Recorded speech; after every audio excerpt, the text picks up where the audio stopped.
Thank you so much for inviting me to the Republic podcast.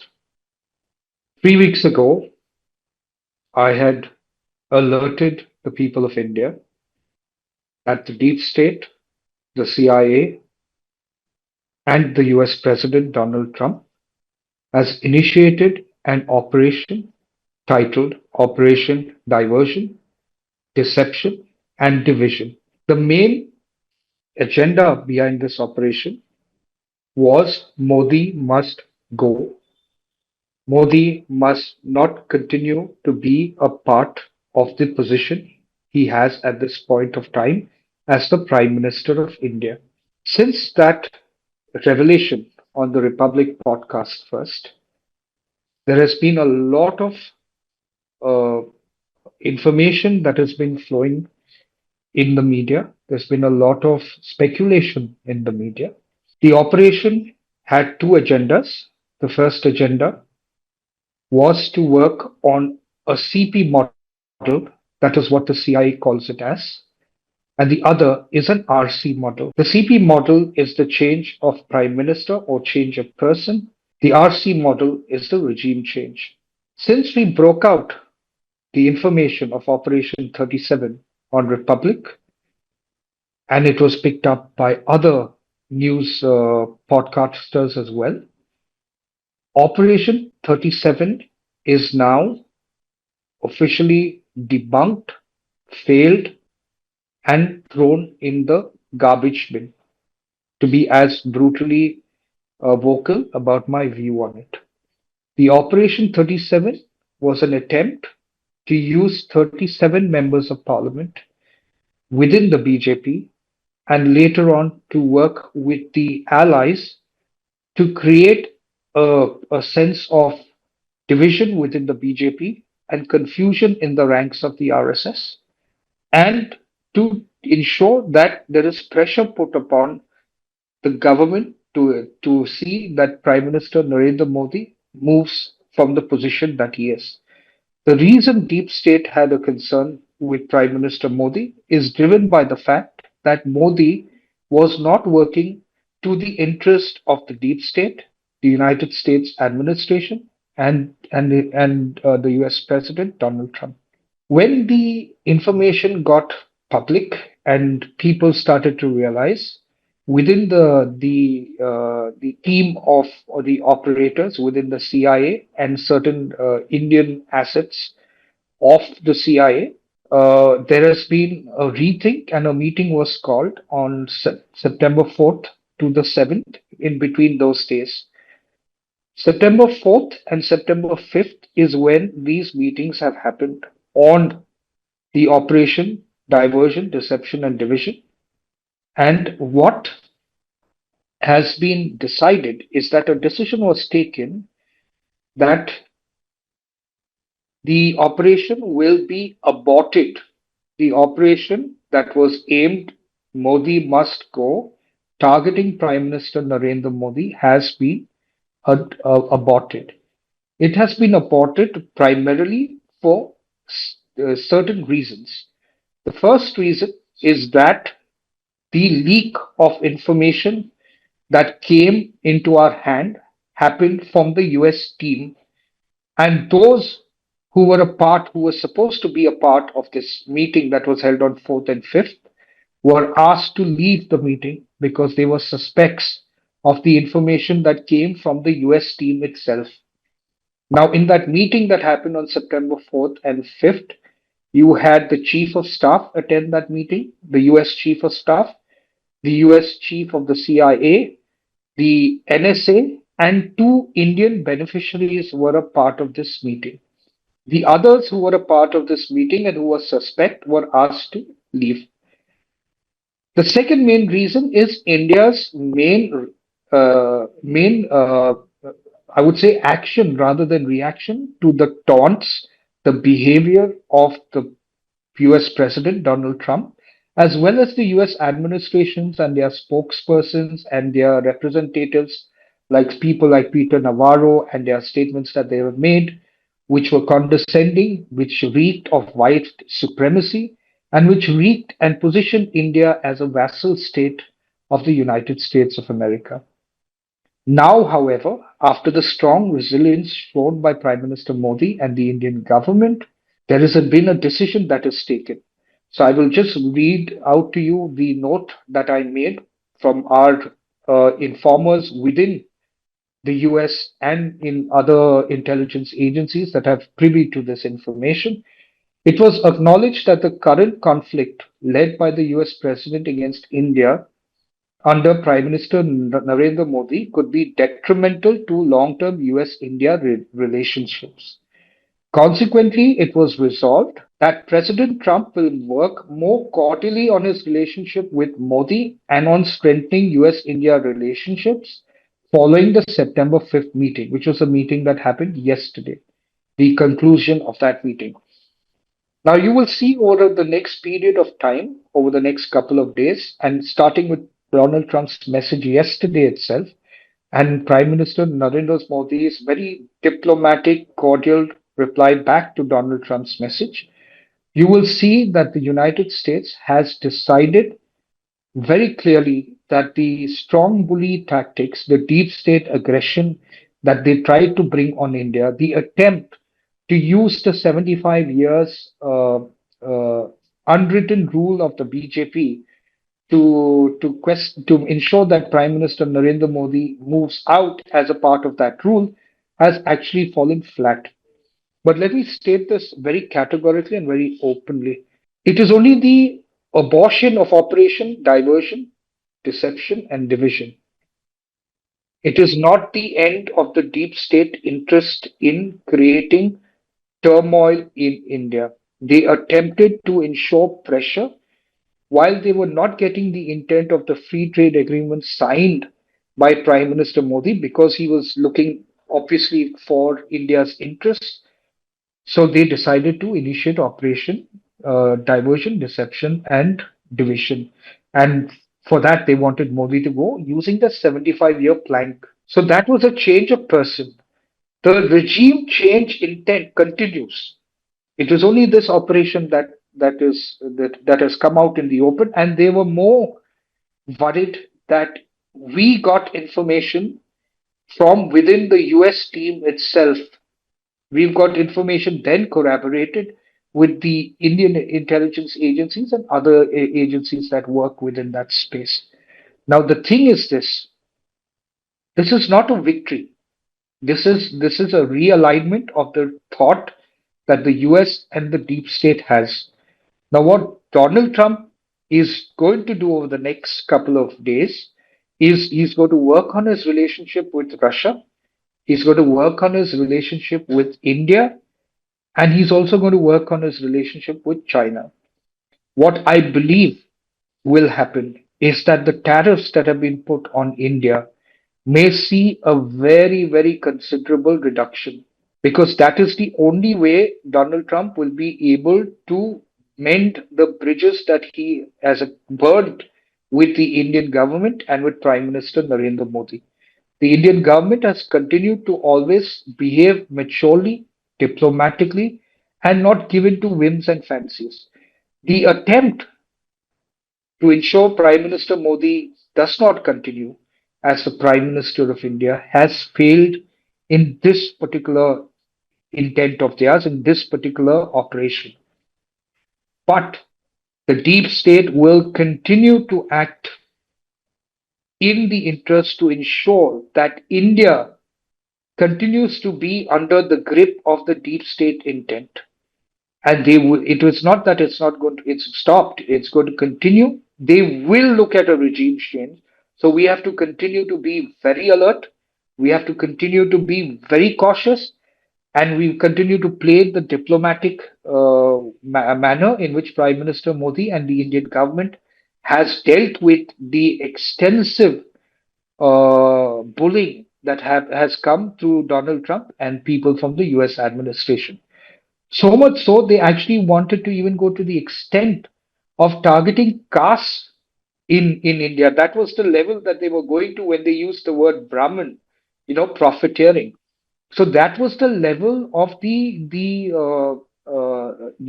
attempt that was being made to create so much of confusion, diversions, and a whole lot of divisions within both the BJP, the RSS, and in the minds of the people as well. So the 37 members of parliament have understood that the Indian intelligence apparatus is far more deeper, and they realize that Prime Minister Modi and the Home Minister, Mr. Amit Shah, and the NSA, Ajit Doval, have got a grip of what is happening, and therefore this particular intent has been scuttled, but we are alert, we are cautious, and we do know that the deep state will find one way or the other to try and continue to hold India as a vassal state of the US.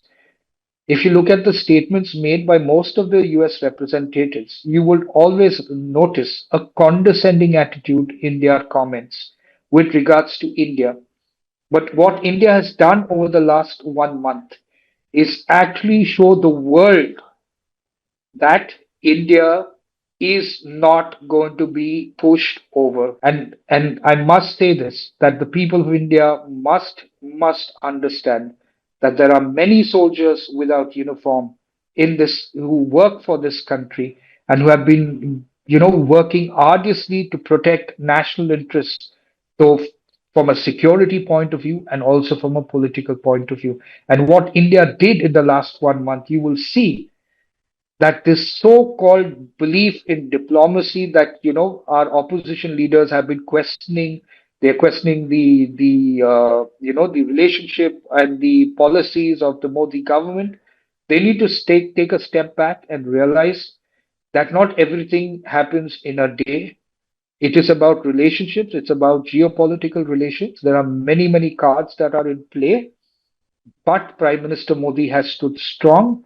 He has withheld and withstood all the negativity that has been coming around, all the scheming and machinations that the United States has deployed.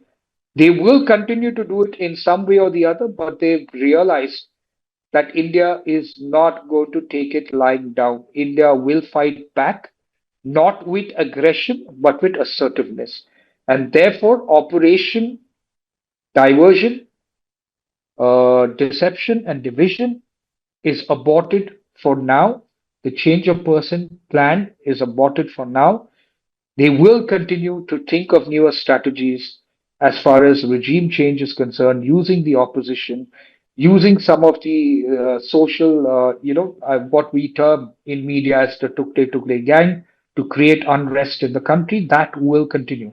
But this particular operation is over. And I must say that Prime Minister Modi and the team have done a fabulous job in maintaining the beauty of Indian diplomatic, relationships, and it is nothing but Arthashastra in its purest form in dealing with America at this point of time.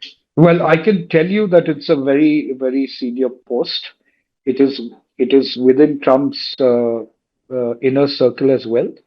You see, the thing many people don't understand is that we keep looking at India as this really regressive diplomatic nation and an intelligence nation where we've only seen organizations like CIA and Mossad do fantastic work, and a lot of people praise them, and rightfully so. Mossad does fantastic work, but there is also a very strong unit of the Indian intelligence agencies that also work in manners like the CIA and the Mossad.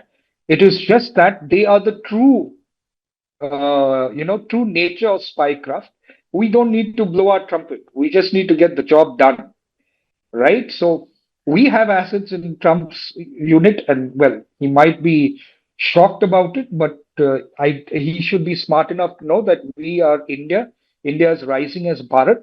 We know the spycraft as well as he does, and his team does, and we know what to do at the right time. We like to take a very soft approach. We like to show the world that we are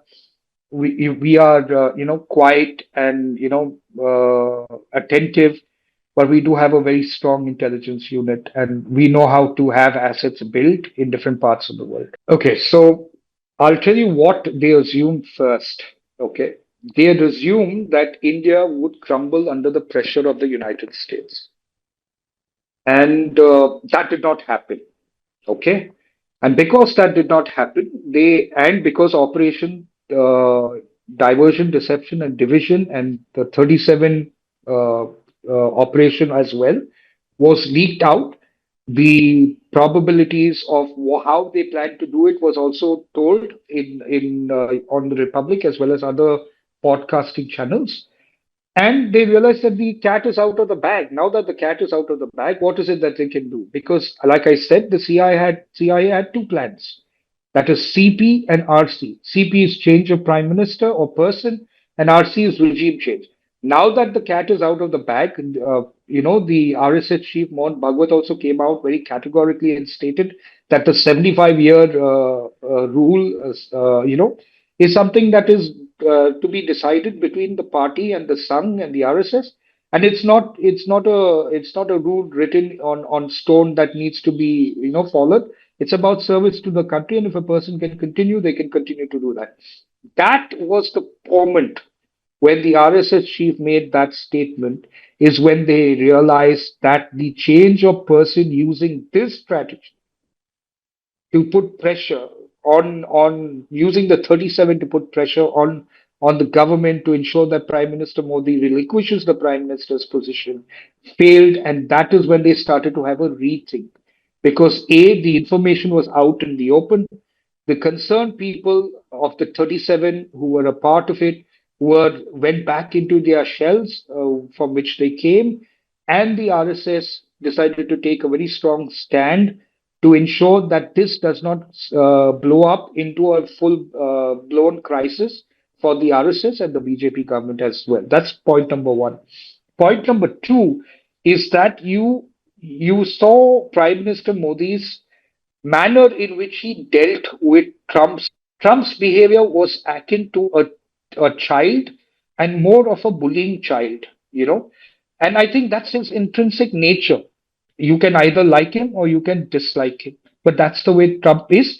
That's the way most of the people in America are, because they come from that kind of thought process that India and Indians should be subjected to them. It's a very white supremacist thought process.